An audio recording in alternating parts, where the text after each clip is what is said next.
In this video, I'm gonna show you how to switch back to personal account on Instagram.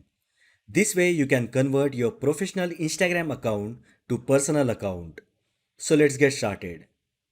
First open Instagram app on your mobile. Now tap on your profile icon located at the bottom right side.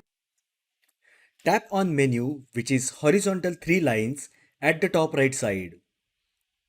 Now tap on settings and privacy. If your account type is professional, creator tools and controls options will be available. Just tap on it.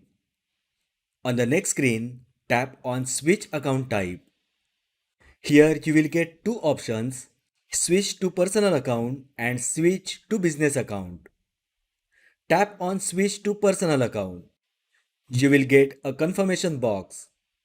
Just tap on switch to personal account and your professional Instagram account will be converted to personal one. So that is how you can switch back to personal account on Instagram.